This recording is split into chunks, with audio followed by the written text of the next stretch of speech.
Hello to everyone. सो आज इस class के अंदर हम लोग CAPF AC का जो पेपर 2 का स्ट्रैटेजी है उसकी हम डिस्कस करेंगे।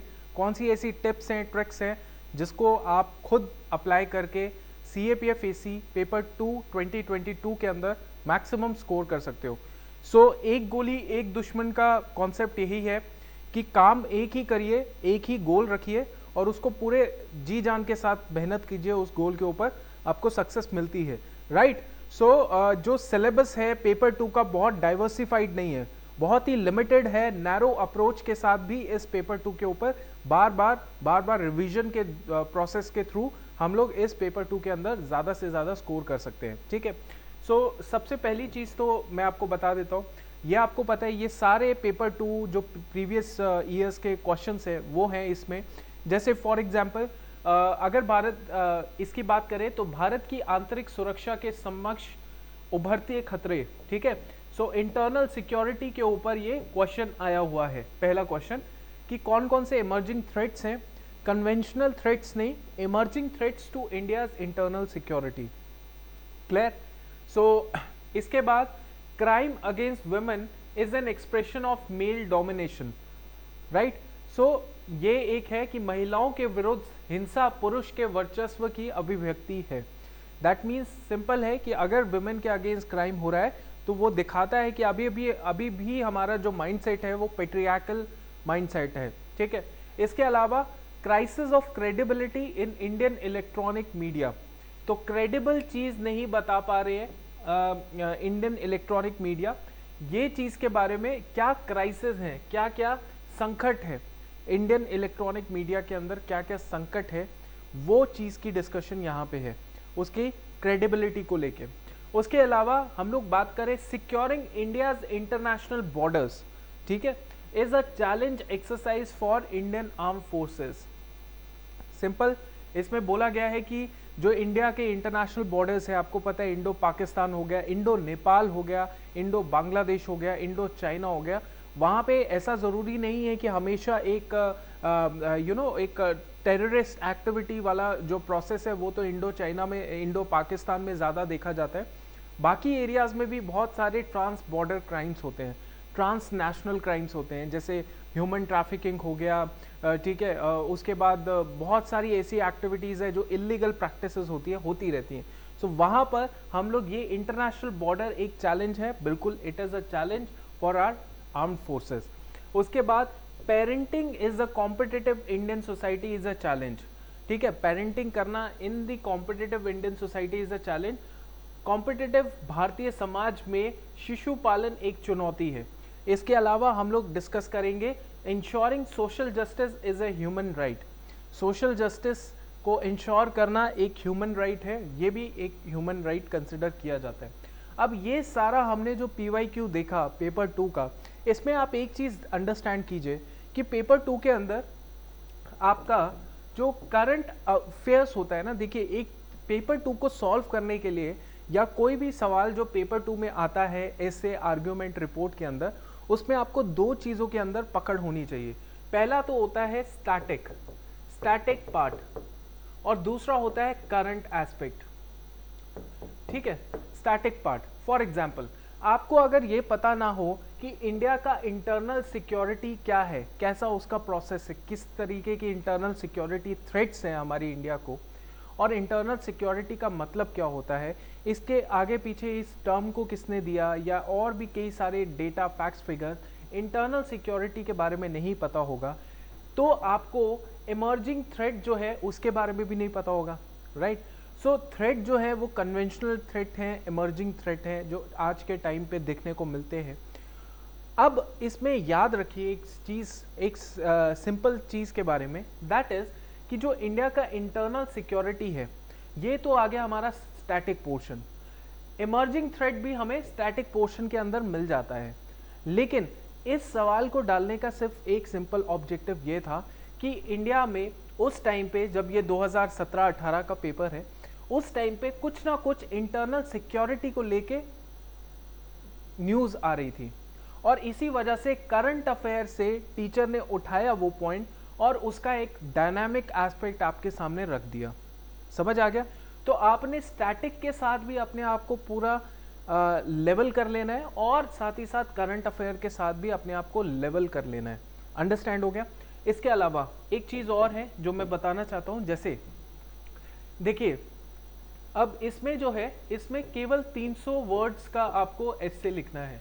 अब 300 वर्ड्स के एस्से में आप देखिए, आपने इंडिया का इंटरनल सिक्योरिटी के बारे में कुछ लिख दिया, इंट्रो आपने इंटरनल सिक्योरिटी के बारे में 3 लाइनें लिख दी, और नेक्स्ट जो 3 लाइनें होगी वो आप सिग्निफाई करोगे कि अब जो है मैं बॉडी के अंदर क्या लिखने वाला हूं, मैं लिखने वाला हूं इमर्जिंग थ्रेट के बारे में।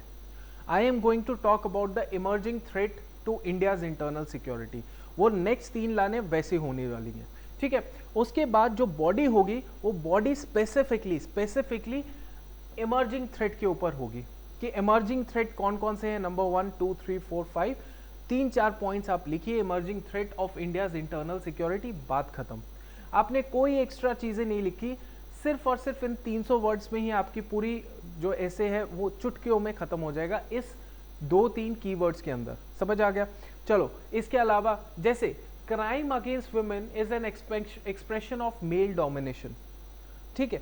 सो अब हमें दिखाना है, ये जो एक्सप्रेशन ऑफ मेल डोमिनेशन है ये दिखाता है पेट्रियार्कल माइंडसेट को, कि अभी भी पुरुष प्रधान हमारा सोसाइटी है और उसकी वजह से जो क्राइम है वो दिन प्रतिदिन महिलाओं के ऊपर बढ़ते जा रहे हैं। अब बहुत सिंपल चीज है कि क्राइम अगेंस्ट वुमेन जो है वो करंट अफेयर में बिल्कुल आया होगा, ठीक है। कुछ ना कुछ ऐसा कोई मॉलेस्टेशन केस, एक्सटॉर्शन केस हो गया, या फिर रेप थ्रेट्स हो गए, या रेप हो गया, ऐसी चीजें होती रहती हैं इस सिचुएशन में, राइट। तो आपने इतना ध्यान देना है। ओके, सो क्राइम अगेंस्ट वुमेन के रिलेटेड कुछ ना कुछ करंट में चल रहा होगा, इसीलिए ये टॉपिक आया, ठीक है। अब देखिए यहाँ पे ये जो टॉपिक है ये है इंटरनल सिक्योरिटी का। ऑब्वियसली सीएपीएफ काम क्या कर रही है, मेजरली सीआरपीएफ हो गया, सीआईएसएफ हो गया। इनफैक्ट आज के टाइम पे तो हर जो सीएपीएफ है वो इंटरनल सिक्योरिटी का भी काम देख रही है, राइट। तो इंटरनल सिक्योरिटी के ऊपर सवाल आना कोई सरप्राइजिंग फैक्टर नहीं है। सोसाइटी के ऊपर जो सवाल आना कोई नई बात नहीं है। सोसाइटी में हमारा विमेन के ऊपर सवाल आता है और ये 100% हर पीवाईक्यू के अंदर देखा जाता है। तो विमेन के ऊपर सवाल आ गया, ठीक है। सो आपने क्या करना है, मेल डोमिनेशन, तो स्टार्ट विद द इंट्रोडक्शन जिसमें आप एक्सप्रेशन ऑफ मेल डोमिनेशन का एग्जाम्पल लिखोगे। ये एग्जाम्पल करंट बेस भी हो सकता है, ये एग्जाम्पल 2012 का शायद निर्भया केस था वो भी आप लिख सकते हैं। और उसके बाद आप क्राइम अगेंस्ट वुमेन के क्या क्या रीजंस होते हैं, किस तरीके से गवर्नमेंट स्टेप उठा रही है, क्योंकि यहाँ पे कोई स्पेसिफिक नहीं बोला हुआ, यहाँ पे तो बोला इस इमर्जिंग थ्रेट बता दिया, इमर्जिंग थ्रेट यहाँ पे कोई स्पेसिफिक नहीं बोला कि वाई क्राइम अगेंस्ट वुमेन होते हैं, बिकॉज ऑफ पेट्रियार्कल सोसाइटी, वो हमें पता चल गया। बट पेट्रियार्कल सोसाइटी की वजह से भी क्यों, क्या क्या कॉजेज है, क्या क्या कारण हो जाते हैं, राइट। अब इसके बाद अब देखिए इंडियन इलेक्ट्रॉनिक मीडिया न्यूज में रहता ही रहता है। उस टाइम पे इंडियन मीडिया जो था, इलेक्ट्रॉनिक मीडिया की बात करें तो काफी ज्यादा न्यूज के अंदर था, इसीलिए क्राइसिस की बात हो रही है। तो क्यों क्राइसिस हो रहा है, अब इंडियन इलेक्ट्रॉनिक मीडिया को बता दीजिए इंट्रोडक्शन के अंदर, या फिर it is a part of expression, right. आप एक्सप्रेस कर रहे हैं इलेक्ट्रॉनिक मीडिया के थ्रू, आप अपनी स्पीच का आपको अधिकार मिल रहा है, बोलने का अधिकार मिल रहा है इस प्लेटफॉर्म के माध्यम, इस प्लेटफॉर्म के थ्रू। तो आप जो है उसके अंदर उसकी जो क्रेडिबिलिटी है उसके ऊपर क्राइसिस हो रहा है, राइट। तो ये एग्जैक्टली करंट एस्पेक्ट से लिया गया सवाल है। International borders, CAPF international borders के अंदर भी तैनात है, वहां पे क्या क्या आपके पास चैलेंजेस आते हैं, स्पेसिफिकली इस क्वेश्चन के अंदर वही चैलेंजेस की बात की गई है। तो आपने क्या करना है, इंट्रो बॉडी के अंदर डेफिनेटली इसको एक्सप्लेन करना है, लेकिन बॉडी इंट्रो और कंक्लूजन के अंदर इसको एक्सप्लेन करना है, लेकिन बॉडी ऐसी होनी चाहिए जो टू द पॉइंट हो, टू द पॉइंट हो। मतलब इस क्वेश्चन के अंदर अगर चैलेंजेस बोले हैं तो वो चैलेंजेस ही बताओ कि ये चैलेंज है 1 2 3 4 5, क्योंकि आपको वो बॉडी के अंदर और एक्स्ट्रा जब चीजें डालने लग पड़ोगे तो आपको लगेगा कि यार मैं ये भी लिख देता हूँ, वो भी लिख देता हूँ, और आपका ये वाला पार्ट जो है वो पीछे हो जाएगा। सो उससे आपको कोई फायदा नहीं मिलेगा। अंडरस्टैंड दिस पॉइंट, ठीक है। उसके बाद ये है, ये सोसाइटी वाला टॉपिक हो गया। ये एक ऐसा है जो आपको थोड़ा सोचना पड़ेगा, एक जनरल सा टॉपिक हो गया कि parenting in competitive Indian society is a challenge. उसके बाद social justice is a human right. तो अगर हम लोग बात करें इन दो टॉपिक्स के बारे में, तो ये ऐसा टॉपिक है जिसमें थोड़ा सोचना पड़ेगा उसी टाइम ही। लेकिन ये जो पिछले 4 टॉपिक्स हैं, आप बताइए कि अगर आप सीएपीएफ की तैयारी कर रहे होंगे तो उस टाइम पे आप ये टॉपिक्स, जो 4 टॉपिक्स हैं, समझ के देखिए। क्या आप स्टैटिक और करंट को जोड़ के इस टॉपिक में लिख नहीं सकते? लिख सकते हैं ना। चलो, ये तो हमने देख लिया। अब मैं आपको थोड़ा सा और बता देता हूं कि हमारा पूरा पेपर 2 कैसा पैटर्न होता है। आज सिर्फ ऐसे की बात करेंगे, सिर्फ ऐसे की, क्योंकि ऐसे में क्या होता है, ऐसे आर्ग्यूमेंट इज ऑलमोस्ट कंटेंट है, सब कुछ है, आप लिख पाओगे कैसे। आपके पास जो है 80 मार्क्स का ऐसे आएगा। 80 मार्क्स मतलब 4 ऐसे आपने लिखने हैं, 6 में से 4 ऐसे आपने लिखने हैं, और हर ऐसे का जो मार्क्स होगा वो होगा 20 मार्क्स ईच, 20 मार्क्स ईच, ठीक है, 20 मार्क्स ईच। क्लियर हो गया। अब ये 20 मार्क्स ईच है, इधर इन हिंदी और इंग्लिश, इधर इन हिंदी और इंग्लिश। यहाँ पे आपको हिंदी इंग्लिश का ऑप्शन मिलता है। ओके, अब थीम्स क्या होती है ऐसे के ऊपर आपको मैंने बता दिया। एक तो देखो थीम, अगर मोटी मोटी बात करें तो इंटरनेशनल रिलेशन के ऊपर आ गया, आईआर के ऊपर ये आ गया, इंटरनेशनल बॉर्डर्स की बात हो रही है, आईआर हो गया। और सोसाइटी के ऊपर आ गया, सोसाइटी में हमारा वुमेन आ गया, ठीक है। साथ ही साथ ये पेरेंटिंग आ गया, सोसाइटी में सोशल जस्टिस भी आ गया, है ना। उसके अलावा हमारे पास आ गया इंटरनल सिक्योरिटी के ऊपर, मोटा मोटा थीम के ऊपर आ गया, ठीक है। और इंडियन इलेक्ट्रॉनिक मीडिया, ये आ गया हमारा सोसाइटी के ऊपर, पॉलिटी गवर्नेंस अंदर, मतलब इंटरमिक्सिंग होता है ये टॉपिक, ठीक है। अब हम बात करते हैं कि थीम जो होती है वो ज़्यादातर कैसी होती है। देखो, इंडियन फ्रीडम स्ट्रगल के ऊपर एक ही सवाल आया, सरदार वल्लभ भाई पटेल, और इस तरीके से एक आधी सवाल ही इस थीम के ऊपर आया है, ज़्यादा उतना आया नहीं है। 2014-15 की बात कर रहा हूँ। Geography, polity, economy, knowledge of security and human right issues. अब देखिए, ये जो चीज़ है ना, ये चीज़, ये जो थीम है, ये आपको पेपर 1 से आएगी। ये कहाँ से आएगी? पेपर 1 से। पेपर 1 में आप ये चीज़ को आराम से अपनी ग्रिप पकड़ सकते हैं इस कॉन्सेप्ट को, इन थीम्स को लेके। बाकी और एक चीज़ और मैं बता देता हूँ कि मिनिमम क्वालिफाइंग मार्क्स जो होते हैं, दैट इज 50 मार्क्स। 50 मार्क्स आपको पेपर के अंदर लाने ही हैं, पेपर 2 के अंदर, ठीक है। In order to make sure कि आप पेपर 2 के अंदर जब 50 मार्क्स लाएंगे, दैट मीन्स आप क्वालिफाई कर रहे हो पेपर 2। लेकिन इतना ज़रूर याद रखेंगे, जो पेपर 2 है, 50 मार्क्स लाके कुछ नहीं होगा। अगर मेरिट लिस्ट में नाम देखना होगा तो उस सिचुएशन में आपको पेपर 2 के अंदर मिनिमम 70, 75, 80 मार्क्स लाने होंगे। समझ आ गया? तो 70, 80, 75 मार्क्स मैं अभी भी ऐसा इसीलिए बोल रहा हूँ, डिपेंडिंग ऑन कि कैसा पेपर का लेवल है ना। अगर इजी क्वेश्चंस आए हुए हैं, जैसे ये पिछले अभी मैंने दिखाए, या 2021 के क्वेश्चंस की बात करें तो वो इजी थे, तो मिनिमम 80 मार्क्स लाना ज़रूरी है वहाँ पे। समझ आ गया? ओके, सो आपको इतना पता चल गया कि 50 नंबर तो लाने पड़ेंगे। अब और क्वेश्चंस देख लेते हैं, जैसे फॉर एग्जाम्पल आपको देखो सोशल मीडिया आ गया या सोशल रिलेशनशिप। अब देखिए इस क्वेश्चन के अंदर क्या लिखा है कि impact of social media, Facebook, Instagram, Twitter हो गया अपना, ये जितने भी सोशल मीडिया नेटवर्क्स हैं, हमारे सोशल रिलेशनशिप में क्या फ़र्क पड़ता है। अब इस चीज़ को बेसिकली हमने सिर्फ और सिर्फ इम्पैक्ट की बात करनी है। देखो, इसको कीवर्ड को ना एकदम हाईलाइट कर लो। क्यों? क्योंकि इस सेंटेंस के अंदर 2 चीज़ें हैं, एक तो है सोशल मीडिया, दूसरा है सोशल रिलेशन, और उसके ऊपर जो है इम्पैक्ट है। समझ आ गया? सो आपने याद रखना है कि इंट्रो में आपने 3 कीवर्ड आपने देख लिए। अब इन 3 कीवर्ड के अंदर ही पूरा 300 वर्ड्स का ऐसे घुमाना है। अगर एवरेज मार्क्स चाहिए, एवरेज से गुड मार्क्स चाहिए, तो इतने 3 कीवर्ड के अंदर ही ऐसे को घुमाइएगा। समझ आ गया? अब देखिए, मैं एक्सेलेंट मार्क्स इसलिए नहीं कह रहा क्योंकि बच्चे एवरेज या गुड मार्क्स भी लाने के लिए ला नहीं पाते। उनके पास पेपर 1 में बहुत नॉलेज होती है, लेकिन पेपर 2 के लिए वो नहीं कर पाते क्योंकि वो भटक जाते हैं। तो ये 3 कीवर्ड से आपका ऐसे डिटरमाइन हो गया। अब आपने क्या करना है, इंट्रो में आप देखिए सोशल मीडिया, सोशल रिलेशनशिप, आप इंट्रो के अंदर सोशल मीडिया का एक्सप्लेनेशन दे सकते हो, सोशल रिलेशनशिप को रिलेट करके सोशल मीडिया के बारे में बता सकते हो।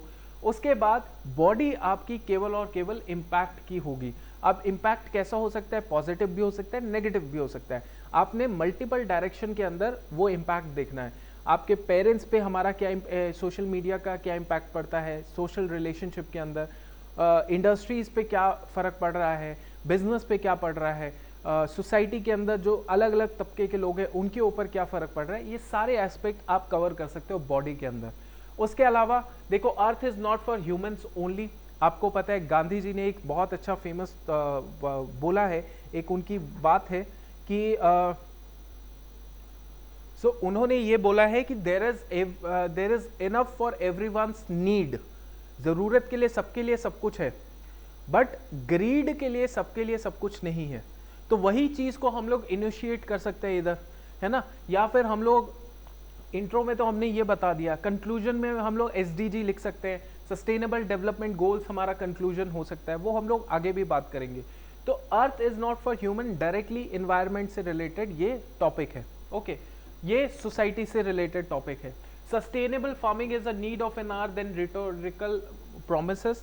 तो सस्टेनेबल फार्मिंग के ऊपर ये सवाल आ गया है। तो ये भी एक इन्वायरमेंट से रिलेटेड है, एग्रीकल्चर से रिलेटेड है, ठीक है, कि सस्टेनेबल फार्मिंग जो है एक नीड ऑफ एन आवर है।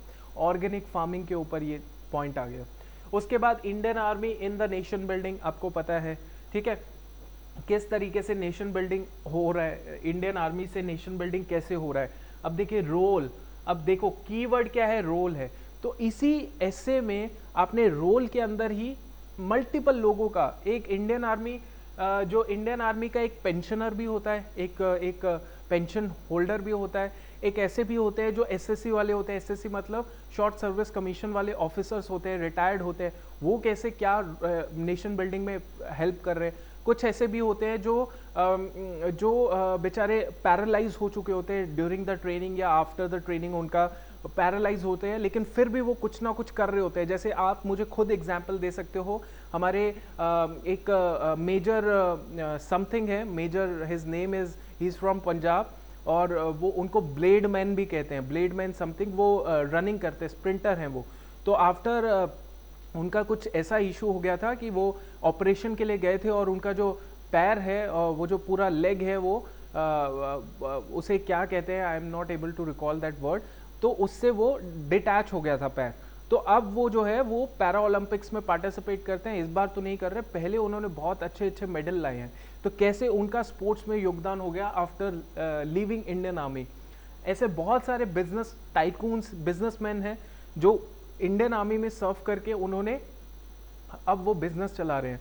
ऐसे बहुत सारे हैं जो पॉलिटिकल लीडर्स हैं जो अभी टेरिटोरियल आर्मी के अंदर हैं, है ना। तो ये सब रोल जो है आपने सोचने हैं कि क्या रोल हो सकता है, लेकिन ऐसे के अंदर सिर्फ रोल के अंदर आपने ऐसे को घुमाना है।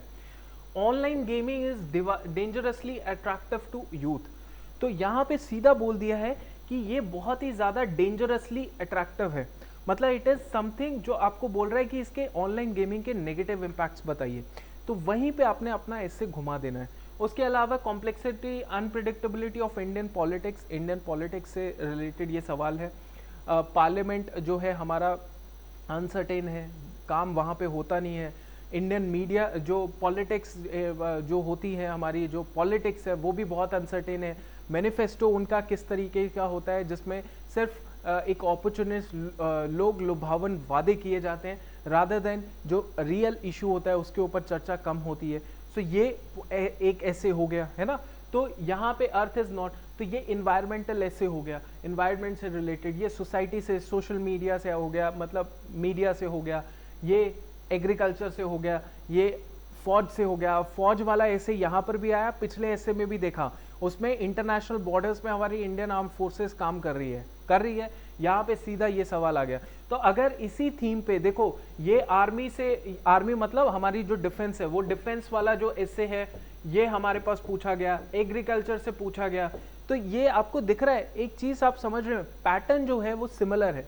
मतलब ये कोना है या ये एरिया है जहां से सवाल पूछा है, ये एरिया है जहां से सवाल पूछा है, ये एरिया है जहां से सवाल पूछा, तो सिमिलर चीज है, वो एरिया सिमिलर है, समझ के देखिएगा, ठीक है।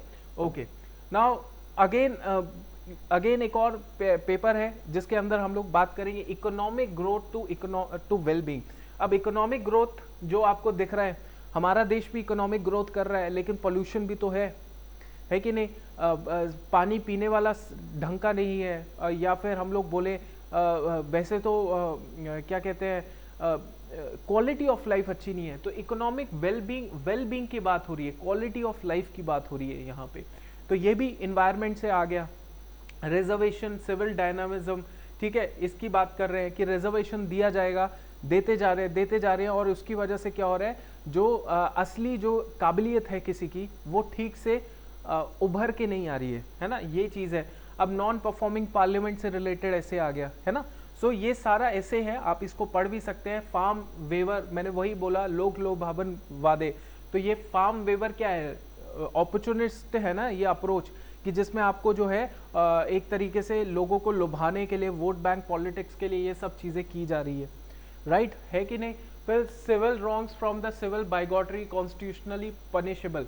अब देखिए इतना बड़ा स्टेटमेंट जो दिया है, इट इज़ नॉट रिक्वायर्ड कि you have to complete all 6 essays. अगर देखा जाए तो सीएपीएफ के हर पेपर के अंदर, चाहे जितना भी पेपर का ऐसे जो है वो टफ आए हो, लेकिन उन 6 ऐसे में से आप आराम से 4 ऐसे बहुत आसानी से कर सकते हैं।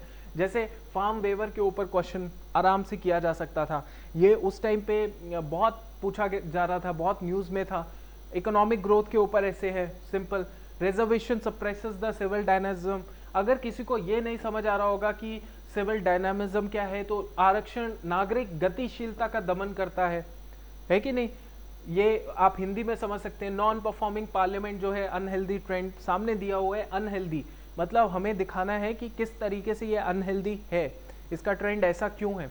उसके अलावा promoting innovative outlook in education, है ना, तो इनोवेटिव आउटलुक इन एजुकेशन, तो ये एजुकेशन से रिलेटेड आ गया, है कि नहीं?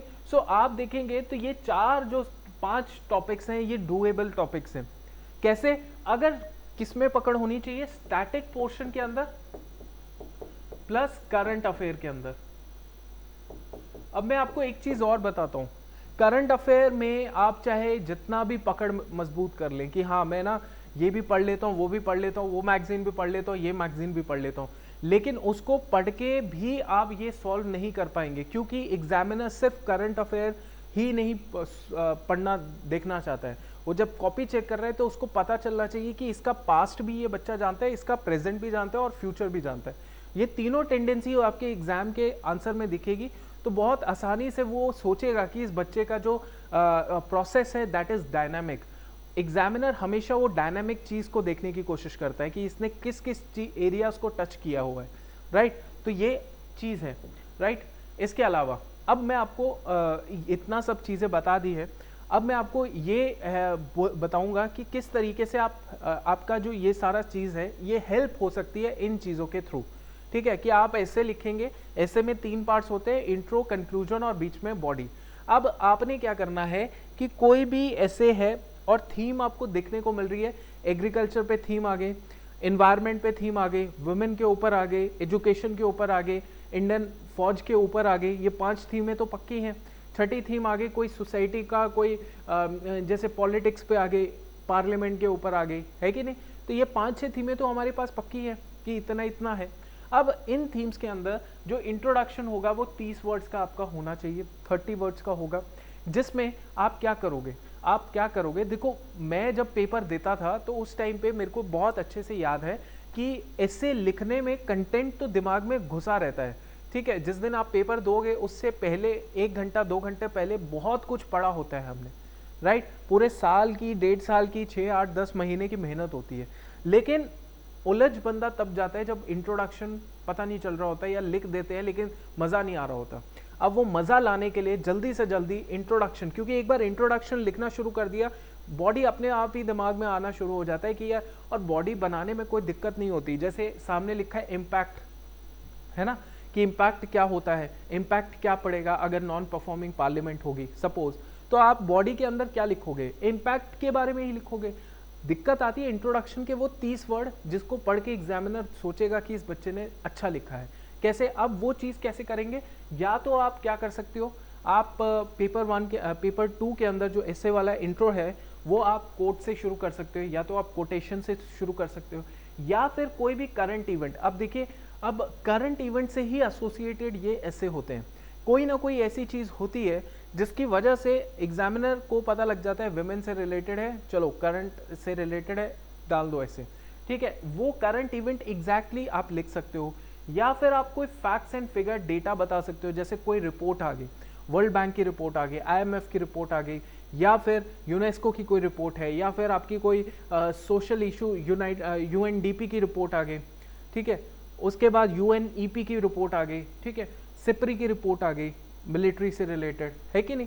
तो ये सारी रिपोर्ट्स का जो डेटा फैक्ट फिगर है आपने करंट में पढ़ा होता है। अब यही रिपोर्ट जो है आप फैक्ट फिगर के फॉर्म में लिख सकते हो, शुरू कर सकते हो, क्योंकि ये चीजें अगर याद हो ना पहले ही तो बहुत आसानी से इंट्रो लिखी जा सकती है, ज्यादा सोचने की जरूरत नहीं पड़ती। या फिर आप जो टर्म्स वहां पे दिया हुआ है, सिविल डायनामिज्म क्या होता है वो आप बता सकते हो, नॉन परफॉर्मिंग पार्लियामेंट क्या होता है वो आप बता सकते हो, ठीक है। तो आप ये सब चीजें बोल सकते हो टर्म्स ऐसे, या हिस्टोरिकली बैकग्राउंड क्या हो सकता है, हिस्टोरिक बैकग्राउंड इसका क्या हो सकता है, आप इसके बारे में बता सकते हो। जैसे जैसे फार्म वेवर है ना, जैसे एक हमने बात किया था farm waiver, farm loan waiver, ठीक है। अब फार्म लोन वेवर की बात जहां तक हम लोग करें तो इसमें क्या है कि लोन जो है माफ कर दिए जाते हैं किसानों के। अब ये ट्रेंड जो है आज नहीं चला है, ये हिस्टोरिकली बहुत सालों से चल रहा है। इसका ट्रेंड देखा गया है 1990s के टाइम से देखना शुरू हुआ है।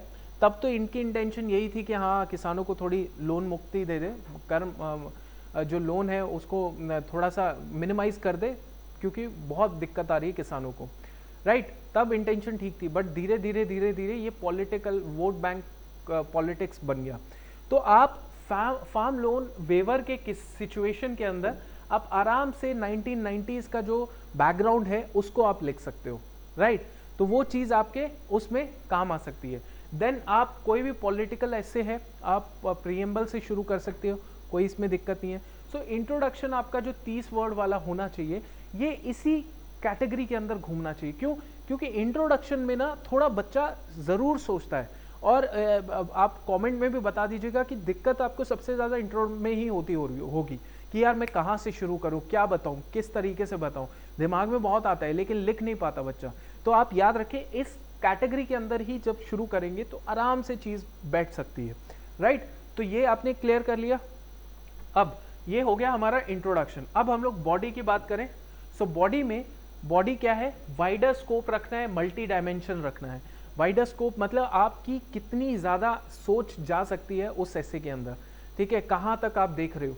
विमेन की बात हो रही है तो विमेन के ऊपर जो विमेन से हमारी अलग अलग लोग जुड़े हुए हैं, राइट। तो वो चीज आपने याद रखनी है कि कितना हम लोग वाइडर लेवल पे जा सकते हैं। जैसे हिस्टोरिकल एस्पेक्ट हम लोग डिस्कस कर सकते हैं, science, technology, geographic, economic, polity, society, environment. हम लोग इसी फॉर एग्जांपल इसी बॉडी के अंदर ये चीज बहुत काम में आने वाली है आपकी, क्योंकि इस बॉडी के अंदर हम लोग ये एस्पेक्ट जो है कवर कर सकते हैं। जैसे हम लोग बात कर सकते हैं कि कोई ऐसी चीज है जो गवर्नमेंट स्कीम है जो हम लोग थोड़ा बहुत लिख सकते हैं कि वुमेन से रिलेटेड ये पर्टिकुलर गवर्नमेंट स्कीम चलाई गई है फॉर इनकी अपलिफ्टमेंट के लिए। Marginalise section of the society से रिलेटेड कोई औरत है उसको उठाने के लिए नई मंजिल स्कीम चलाई गई है, या कोई भी स्कीम्स चलाई गई है, या प्रोग्राम्स की बात कर रहे हैं, या कोई ऐसी चीज जो करंट इवेंट है, या कॉन्स्टिट्यूशनल आर्टिकल से रिलेटेड कोई वुमेन का कोई कॉन्स्टिट्यूशनल आर्टिकल है वो हम लोग डिस्कस कर सकते हैं। इसके अलावा ये 3-4 पॉइंट्स हैं जो आप याद रख सकते हैं। ये आप पीडीएफ भी डाउनलोड कर सकते हैं हमारे पोर्टल के अंदर। अभिपीडिया का जो पोर्टल है उसमें सीएपीएफ के अंदर आपको ये लेक्चर दिखेगा। अब नीड हो गया, इशू, प्रॉब्लम, या तो need, issues, problem, reason, causes, impact, concern हो गए, रोल, चैलेंजेस, अपॉर्चुनिटीज, थ्रेट हो गए, ग्लोबल रिस्पॉन्सेज, हाईलाइट्स। समझ आ गया? तो ये आप जब ऐसे पढ़ोगे उसमें कुछ अगर क्लैरिटी नहीं दिया हुआ, उसमें मान लीजिए कोई ऐसा कीवर्ड नहीं दिया हुआ, तो आप क्या उसके अंदर ऐसे लिख सकते हो। तो वो ऐसे जो होगा, वो जो टॉपिक होगा जिसके अंदर आप लिखने वाले होंगे, उसमें ये सारी चीजें कवर अप आप कर सकते हो। नीड क्या है उस चीज की, इश्यूज क्या है उस चीज से रिलेटेड, प्रॉब्लम्स क्या है उस चीज से रिलेटेड, रीजन क्या होना चाहिए, तो वो उसमें कवर किए जा सकते हैं। समझ आ गया? तो ये चीज आप देख सकते हो, ठीक है, ओके। अब देखिए कंक्लूजन की बात करें तो 30 से 60 वर्ड्स हो सकते हैं। मेरा मानना यह है कि कंक्लूजन जो होना चाहिए वो या तो आप कोई अपना खुद का सजेशन दो, मोस्ट इंपॉर्टेंटली आप खुद का सजेशन मत दो, आप ऐसा बोल दो कि ये पर्टिकुलर फलानी कमेटी का ये सजेशन था, suggested this this this, recommended this this this, या फिर उस सिचुएशन में कोई रिकमेंडेशन आई है वो कर सकते हो। सोल्यूशन कोई ओरिएंटल जो अप्रोच है ये बहुत इंपॉर्टेंट होनी चाहिए, सोल्यूशन ओरिएंटेड अप्रोच आप ध्यान रखेंगे, राइट। अब इसके अलावा कौन कौन से स्टेप्स टेकन सो फार ये भी आप कंक्लूजन के अंदर लिख सकते हो। तो कंक्लूजन के अंदर क्या क्या लिख सकते हो, सजेशन लिख दिया, रिकमेंडेशन लिख दिया, सोल्यूशन लिख दिया, सोल्यूशन ओरिएंटेड अप्रोच के बारे में बोल दिया, या स्टेप्स सो फार टेकन ये भी आप लिख सकते हो। नाउ अब आपकी जो टोन होनी चाहिए वो फ्यूचरिस्टिक एंड पॉजिटिव होनी चाहिए। अब फ्यूचरिस्टिक पॉजिटिव टोन लगाने के लिए, करने के लिए आपको क्या होना चाहिए, आपके पास डेटा होना चाहिए। किसका सबसे बेस्ट डेटा क्या है, अपना एसडीजी। तो एसडीजी के जितने भी गोल्स हैं, 17 गोल्स हैं, उनको कैसे भी रट्टा मार लो, लिख लो, तरीके से उसमें याद रख लो, है ना। तो वो एसडीजी के गोल जो हैं वो आप हर ऐसे के एंड में लिखना जरूरी नहीं है, क्योंकि एग्जामिनर सोचेगा कि ये बंदा जो है सिर्फ एसडीजी ही रट के आया है। आपने क्या करना है कि एसडीजी का एक आधे ऐसे के अंदर मेंशन कर दो कि ये पर्टिकुलर एसडीजी का गोल था और इस तरीके से इंडिया इस तरीके से ये स्टेप्स उठा रहा है और आगे भी हमारे पास और भी कई सारी डेवलपमेंट इसके अंदर आ रही हैं। उसके अलावा एआरसी की सेकंड रिपोर्ट है, वो आप थोड़ा सा उसका एक तरीके से ब्रीफ आइडिया ले लो, सेकंड एआरसी में क्या क्या चीज़ें बोली है वो भी आप इसमें मेंशन कर सकते हो। इसके अलावा न्यू इंडिया बाय 2022 ये भी है, ये गवर्नमेंट ने का थॉट है कि न्यू इंडिया बाय 2022 के बारे में। उसके बाद doubling the farmer income by 2022 agriculture से रिलेटेड है।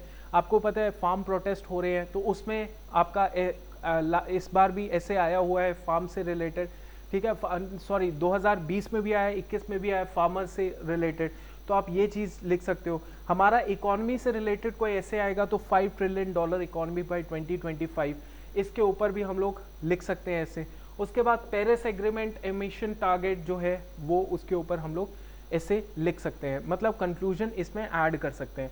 सो कंक्लूजन में क्या होना चाहिए, आपका कंक्लूजन जो है वो हमेशा याद रखिए इन होराइजन के अंदर ही कवर अप होना चाहिए। आपकी सेकंड एआरसी रिपोर्ट हो गई, आपका एसडीजी हो गया, आपका new India double farmer income, $5 trillion economy, Paris agreement, और साथ ही साथ अगर ये चीज़ें नहीं हैं कोई बात नहीं, आप ये चीज़ें लिख सकते हो, कोई कमेटी ने रिकमेंडेशन दी है, कोई स्टेप्स सो फार जो टेकन हुए हैं वो आप लिख सकते हो। क्लियर हो गया?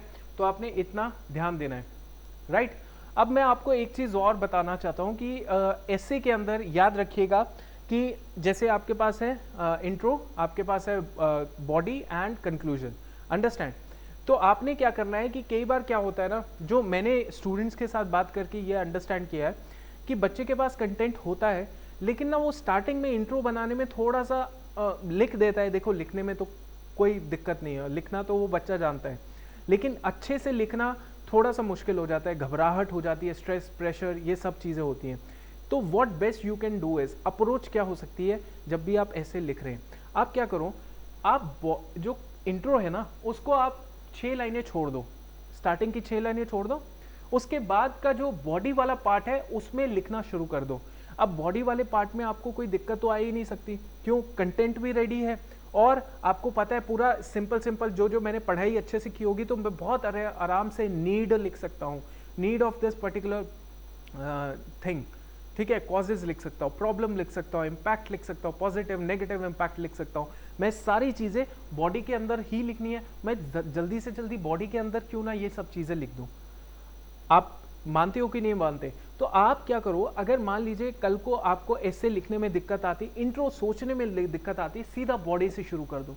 और जब बॉडी में इतना सब कंटेंट जब लिख दोगे ना, तो ट्रस्ट मी, बॉडी में जब इतना कंटेंट लिख दोगे तो आपको फिर एक नया इंट्रो बनाने में ज़ीरो दिक्कत आएगी और वो इंट्रो बहुत तगड़ी होगी, बहुत तगड़ी इंट्रो होगी। तो उस सिचुएशन में क्या रहता है ना, उस सिचुएशन में आपको ये नहीं लगता कि यार मैंने इंट्रो ना अच्छे से, स्वाद नहीं आया इंट्रो लिखने में, तो ये दिक्कत आती है।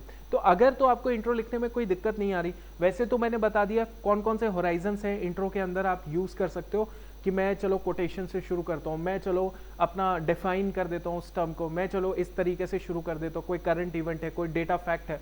अगर वो चीज़ में भी दिक्कत आ रही है, बेस्ट क्या करो, बॉडी पहले लिख लो, उसके बाद जाके इंट्रो लिख लो, बहुत आराम से आपका एसे का टॉप क्लास का राइटिंग हो जाएगा, ठीक है।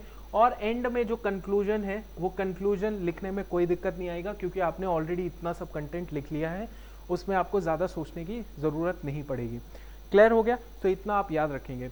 और जर्नली क्या है, जर्नली आपके पास जो 3 पेजेस होते हैं, यूपीएससी की जो बुकलेट है उसमें 3 पेजेस ही होते हैं जो एक एसे के लिए दिए जाते हैं। तो उसमें आप याद रखेंगे कि वो 3 पेजेस में आपने 270, 280, 290 वर्ड्स भी लिखे, बहुत अच्छा है, क्योंकि जब एक्चुअल पेपर होगा तो उस टाइम पे इतने ही वर्ड्स लिखे जाएंगे, या बहुत ज़्यादा राइटिंग स्पीड हुई तो आप लिख लोगे 300 से ज़्यादा, लेकिन थोड़ा सोच सोच के लिखना है तो वो 370-80 होगा तो चल जाएगा, कोई दिक्कत वाली बात नहीं है। अब सबसे इम्पॉर्टेंट चीज़ क्या है, जो एक जिसे कहते हैं ना कि इम्पॉर्टेंट एस्पेक्ट जो है वो आप याद रखेंगे। इससे पहले मैं आपको एक चीज़ और बताता हूँ कि पेपर 2 के लिए प्रैक्टिस चाहिए होती है और कंसिस्टेंसी चाहिए होती है। अगर पेपर 2 के लिए आप प्रैक्टिस कंसिस्टेंसी दोनों चाहते हैं, so what best you can do is, हमारा जो है CAPF का स्पेसिफिकली डिजाइंड पेपर 2 का वीडियोस हैं, ठीक है। हम लोग उसको लाइव वीडियोस भी हैं और रिकॉर्डेड वीडियोस भी हैं, दोनों वीडियोस हमारे पास हैं। अब ये जो वीडियोस हैं, आप इन वीडियोस को अवेल कर सकते हैं, ठीक है। पहले तो अपना स्टैटिक पोर्शन अपना तगड़ा रखो, इन वीडियोस के थ्रू अलग अलग एस्पेक्ट्स को कवर कर रखा है, और फिर उसके बाद क्या करो, अपना जो हम लोग हफ्ते में 3 वीडियोस डेली निकालते हैं, 3 वीडियोस बर्निंग इश्यूज के ऊपर, तो वो जो बर्निंग इश्यूज है वो और जो स्टैटिक पार्ट है, उन दोनों का कॉम्बिनेशन आपको CAPF के पेपर 2 में पार कराएगा आपकी नैया। क्योंकि मैंने ऐसे बहुत स्टूडेंट्स देखे हैं जो जर्नली बॉर्डर लाइन केस हो जाता है पेपर 1 के अंदर, पेपर 1 के अंदर बॉर्डर लाइन केस, लेकिन मेरिट लिस्ट में नाम क्यों आ जाता है उनका, क्योंकि पेपर 2 में उन्होंने स्कोर अच्छा किया होता है, ठीक है। बट जो स्टूडेंट्स हैं जिनका पेपर 1 अच्छा है तो पेपर 2 भी अच्छा ही होता है, लेकिन कई बार क्या होता है पेपर 2 में ओवर कॉन्फिडेंस की वजह से, क्योंकि देखो paper 2 is not only about essay, argument and report writing, paper 2 is also about comprehension, précis writing, grammar portion, यहाँ से भी बच्चा मार्क्स फेच कर सकता है। तो ये फेच मार्क्स करने के लिए या ओवरऑल पेपर 2 में कम से कम 100+ मार्क्स लेकर आने के लिए, देखो 100+ मैं पता है क्यों कह रहा हूँ, क्योंकि यूपीएससी में 100+ मार्क्स लाना कम बात नहीं होती, ठीक है। आपका बॉर्डर लाइन केस है and you are getting 100+ marks, that means you are in the merit list, समझ आ गया। 100+ मार्क्स लाना जो है वो पॉसिबल तब होता है जब कंसिस्टेंसी, प्रैक्टिसिंग और रेलेवेंट कंटेंट आप पढ़ते हो। तो अभी आपके पास टाइम है, टाइम मतलब 2022 के लिए टाइम है। अगर टाइम है तो क्यों ना आज से तैयारी करो, तो 100+ क्या 110 मार्क्स लाना भी कोई मुश्किल नहीं है और पॉसिबल है 110 मार्क्स लाना। लेकिन कोई स्टूडेंट ऐसा कहे, जो मेरे पास भी बहुत सारी कॉल्स आई कि ऑलमोस्ट 1 महीना पढ़ा था 2021 के पेपर के लिए, और स्टूडेंट्स कह रहे थे कि सर आप जो है 100 मार्क्स का गारंटी ले सकते हैं, या फिर जो कंटेंट आप पढ़ा रहे हो उसका 100 मार्क्स आएगा कि नहीं आएगा वो बताइए। तो मैंने कहा यार कि 1 महीने के अंदर आप चाहे यूपीएससी का भी कंटेंट पढ़ लोगे ना, जो यूपीएससी भी आपको दे देगी कंटेंट, मान के चलिए हाइपोथेटिकली, तब भी 100 मार्क्स नहीं आएंगे। क्यों? क्योंकि paper 2 is all about content और प्रैक्टिसिंग क्वेश्चंस, तो वो आता है टाइम के साथ, वो आता है, इट टेक्स टाइम, और वो टाइम अगर आज से आप मान के चले तो आज से शुरू हो चुका है। तो what best you can do is, मेरा डिस्क्रिप्शन के अंदर नंबर है, आप वहाँ पे व्हाट्सएप कीजिए that we want to see the enrol in the paper 2 course. आप पेपर 2 कोर्स के अंदर एनरोल करेंगे, you will definitely going to get discount, और डिस्काउंट जो है आपको एज सुन एज पॉसिबल कर लीजिए, वुड हेल्प यू आउट। अब क्योंकि यार ये ना ग्रे एरियाज हैं, ये ऐसे एरियाज हैं जो छोटी छोटी चीज़ें मैटर करती है, 1-1, 2-2 नंबर मैटर करेंगे आपके पेपर 2 के अंदर, ठीक है। सो पेपर 2 के अंदर एक चीज़ और मैं बताता हूँ, अब देखिए आपको खुद समझ आ जाएगा, ये जो राइटिंग है ना, ये राइटिंग आपकी गेम चेंज कर सकती है। अगर शायद आपको दिख रहा होगा, अगर नहीं दिख रहा तो मेरा जो थॉट है वो थॉट जो है वो आपको शायद क्लियर हो जाएगा जब मैं दो चार चीज़ें इसके बारे में बोलूँगा।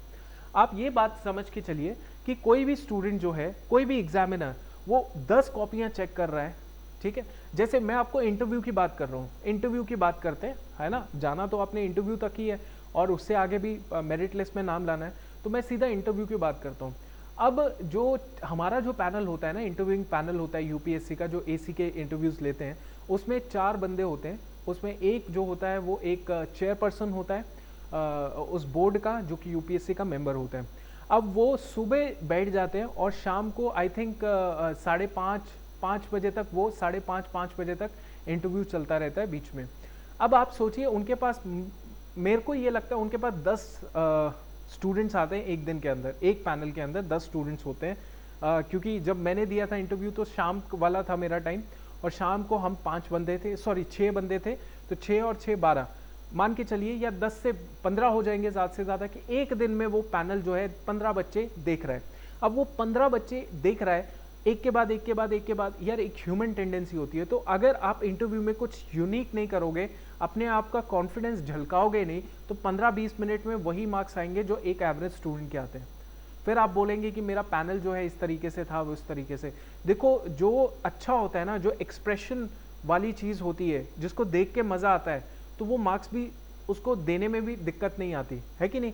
आपने पेपर के अंदर जो आप आंसर लिख रहे होते हैं ना, टाइम कंस्ट्रेंट होती है, लेकिन उस टाइम कंस्ट्रेंट के अंदर भी आपने एवरेज सा राइटिंग, एवरेज सा आंसर लिख दिया, तब भी आपको गुड मार्क्स मिल सकते हैं। सब ये एक्सप्रेशन, सब ये प्रेजेंटेशन का कमाल होता है। कम से कम देखो, एक प्रेजेंटेशन हो गया, और एक हो गया आपका राइटिंग स्पीड हो गया, और तीसरा हो गया आपका कंटेंट। बस ये 3-4 चीज़ें जो आपका पेपर 2 के अंदर, आप एवरेज स्किल वाले स्टूडेंट भी हैं, आप भी गुड मार्क्स लेकर आ सकते हो। गुड मतलब 90+ मार्क्स लेकर आ सकते हो। कैसे? अब देखिए, ये जो है फॉर एग्जाम्पल, आपने, आपकी शीट भी इस तरीके से होगी, आपका कोई भी होगा कि impact of transnational crimes on Indian economy, ठीक है, impact of transnational crimes on Indian economy, ठीक है। तो आपका ये टॉपिक है, आपने टॉपिक यहाँ पे लिखा और उसको जो है इस तरीके से इंसर्कल कर लिया, ठीक है, उसका होराइजन बना दिया। उसके बाद आपने यहाँ से शुरू किया, यहाँ से शुरू करके आपने एक नॉर्मल सा आपने इंट्रो लिख दिया। और देखो, अब ये इस टीचर ने, इस स्टूडेंट ने कैसे लिखा हुआ है कि ये से एक वर्ड लिखा है, उसके बाद देखो कितना गैप दिया है, और फिर दूसरा वर्ड लिखा है, फिर कितना गैप दिया है, तीसरा वर्ड, चौथा वर्ड। तो देखो कितना ज़्यादा प्रेजेंटेबल ये राइटिंग है, ठीक है। बीच में कितना गैप दे रखा है, कितना गैप दे रखा है, इसके बीच में कितना गैप दे रखा है। तो मेरे कहने का मतलब है कि आप चाहे 250 वर्ड भी लिखेंगे ना, कोई वहाँ पे पढ़ता नहीं है या कैलकुलेट नहीं करता 1 2 3 4, वहाँ पे कोई कैलकुलेट नहीं करता। वहाँ पे सिर्फ ये देख लेता है टीचर, एग्जामिनर, कि इस बच्चे ने 300 वर्ड्स का नहीं लिखा, बट उसने तीनों पेजेस को यूटिलाइज किया। कैसे यूटिलाइज करोगे? बहुत इफेक्टिवली। कैसे? बीच में यहाँ पे गैप दे दिया और यहाँ पे गैप दे दिया, और एकदम से वर्ड के नीचे वर्ड लिखा। तो देखो कितना सही ये आंसर आपको लगेगा। बेशक अभी तक इसमें कुछ खास लिखा नहीं है, बट आंसर बहुत ही प्रेजेंटेबल है, एग्जामिनर ज़रूर पढ़ेगा। और दूसरी चीज़, अंडरलाइन किया हुआ है। अब अंडरलाइन भी कैसे किया है, देखो कितने तरीके से अंडरलाइन किया हुआ है, समझ आ गया। और ये चीज़ें हैं जो आपका अगर मान लीजिए 75 मार्क्स आया लास्ट टाइम, तो आपका यही चीज़ जो है 80+ मार्क्स लेकर आएगा। अब आप बोलोगे 5 नंबर का फ़र्क पड़ेगा। देखो 5 नंबर का भी फ़र्क पड़े ना, अगर इस तरीके से प्रेजेंटेशन हम लोग करें, तो बहुत बड़ी बात हो जाती है। समझ आ गया? तो इतना आप याद रखिए, इट इज़ अ प्रैक्टिस, तभी ये चीज़ आएगी। और आपको चाहिए एक मेंटोर जो आपकी हेल्प कर सके। सो आप कमेंट डाउन कर सकते हैं, आप व्हाट्सएप कर सकते हैं, नंबर डिस्क्रिप्शन के अंदर लिखा हुआ है। आप उस डिस्क्रिप्शन नंबर पे व्हाट्सएप करके आप मेक श्योर कर सकते हैं। इस तरीके से हम लोग प्रैक्टिस करेंगे तो definitely this would help, right. So we have the complete course on paper 2 also, and obviously हमारा पेपर 1 के अंदर भी कंप्लीट कोर्स है। अगर कोई दिक्कत आएगी, कोई भी डाउट क्वेरी है, हमारी स्कॉलरशिप चल रही है, हमारा we have the concession also, हम लोग डिस्काउंट भी देते हैं। तो डिस्काउंट चाहिए तो आप डायरेक्टली 8894320850 पे कांटेक्ट कर सकते हो, एंड डेफिनेटली आपको हम लोग डिस्काउंट भी देंगे, प्रोवाइडेड कि यू हैव दैट क्वालिटी कि हाँ मुझे करना है, मुझे CAPF बनना है, आप ये सब चीज़ें करेंगे तो आपका जो CDS है वो भी क्वालिफाई होगा। CDS इज़ थोड़ा सा छोटे लेवल का है, लेवल की बात कर रहे हैं, पोजीशन तो टॉप क्लास की है, लेकिन लेवल की बात करें तो थोड़ा सा CAPF के लेवल के अंदर नीचे आ जाता है। ठीक है, तो CAPF की तैयारी करो। अगर डिफेंस की नौकरी चाहिए तो CAPF की तैयारी करो। CDS हो गया, SSC हो गया, अपना FCAT हो गया, सब आराम से खुद ही निकलते हैं। ठीक है, तो आज की क्लास के अंदर तो इतना ही। अब नेक्स्ट क्लास के अंदर हम डेफिनेटली मैं आपके लिए और आर्ग्यूमेंट के ऊपर वीडियो लेकर आऊँगा, और हमारे बर्निंग टॉपिक्स भी आएंगे, मतलब हफ्ते में 2-3 क्लासेस मैं ज़रूर लूँगा। वही क्लासेस हमारी जो है कोर्स के अंदर भी जा रही है, और उसमें और स्टैटिक रिकॉर्डेड लेक्चर्स भी हैं। ठीक है, so I hope you like this lecture, and Jai Hind, thank you.